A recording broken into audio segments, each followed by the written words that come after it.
7.13 The wheel and axle. One way to continuously apply a force to a load is to use a wheel and axle. A wheel is usually a disc that rotates around an axis.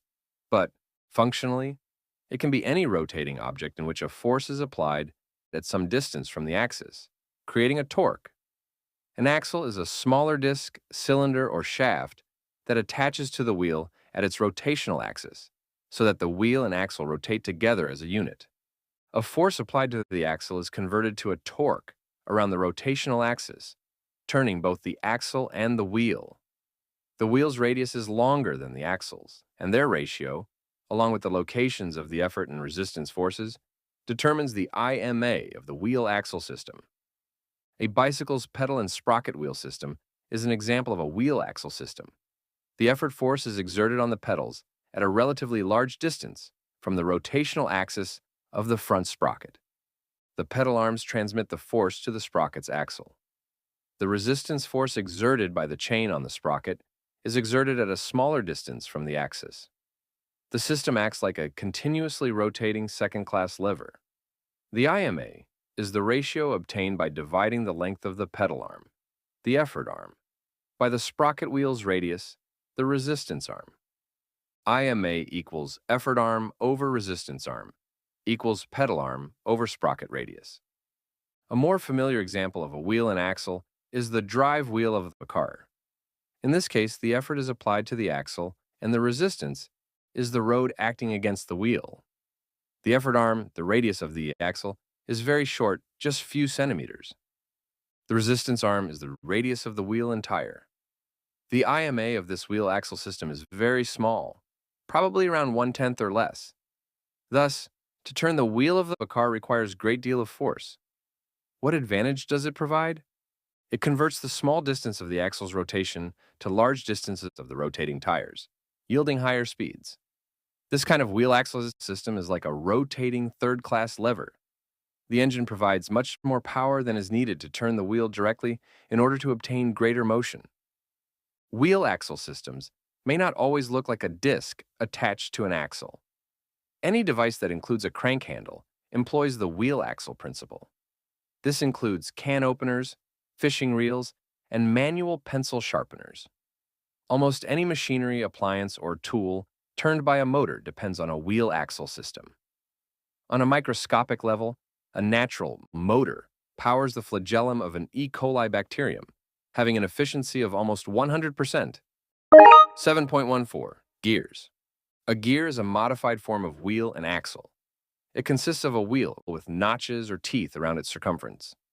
These teeth mesh with the teeth of one or more other gears to provide a reliable, non-slip way to transmit energy and do work in a wheel-axle system. Gears usually work in pairs: an effort gear and a resistance gear. The effort gear drives the resistance gear, and they rotate in opposite directions when in operation. Usually, gears of different sizes work together. Pairs of gears must have the same size teeth, but the larger gear has more. If the smaller gear has a diameter that is half the size of the larger, then its circumference is half as long, and it will have half as many teeth. The IMA of pair of gears can be determined by the ratio of the number of teeth on the resistance gear to the teeth on the effort gear.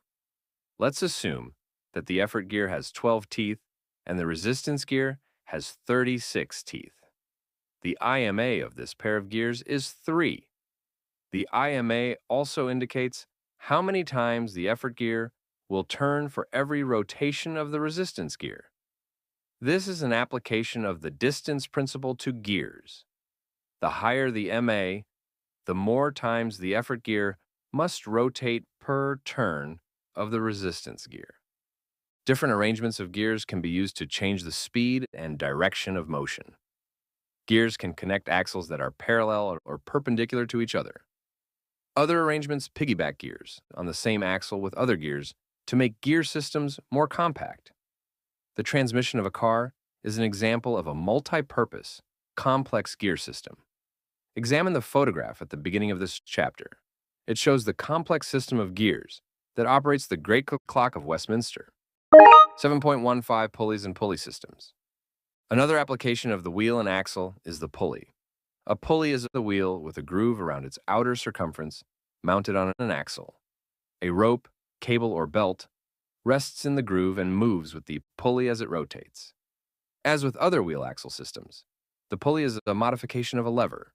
The effort arm is the radius of the pulley from its center to the point where the rope leading to the effort force first touches the pulley's rim.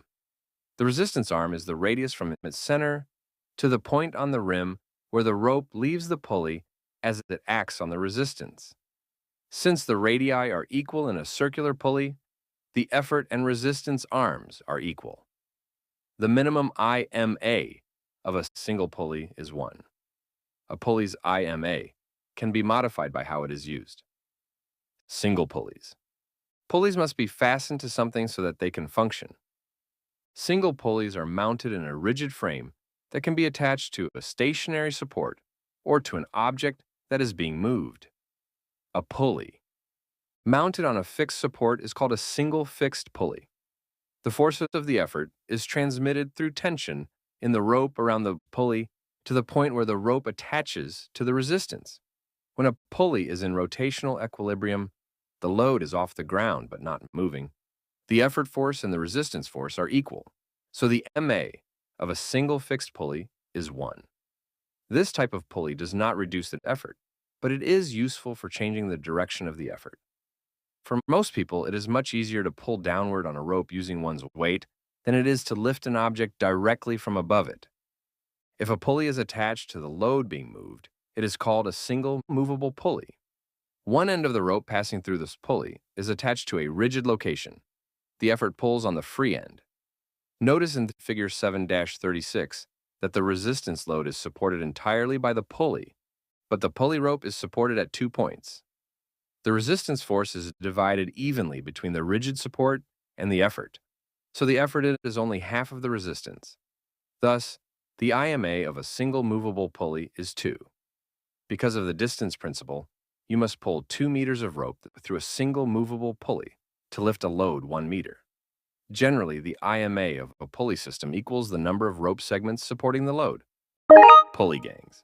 Since the mechanical advantage of a single pulley depends on how it is used, assembling multiple pulleys in gangs can combine their mechanical advantages. Figure 7-37 shows 2 fixed pulleys and 2 movable pulleys connected together in a gang by a single rope. Such a system of pulleys and cable is called a block and tackle, a well-established sailor's term for this equipment. How many rope segments support the load hooked to the lower set of pulleys? There are 4. The effort is applied to only 1 of the 4 supporting rope segments. The rest of the load is transferred to the rigid support by the upper pulleys. You can see that the effort S only 1/4 of the resistance. The IMA for this pulley system is 4. The IMA for a block and tackle is the same as the number of rope segments or cables supporting the load. Pulley gangs are used in many applications. Heavy lift cranes commonly use a block and tackle system. Some weight training machines use pulleys that allow people to exercise muscles in a variety of motions on a single machine. Engineers installing Big Ben, the 13.8-ton bell in London's Great Clock Tower, made use of many block and tackle systems to get it to the top of the tower.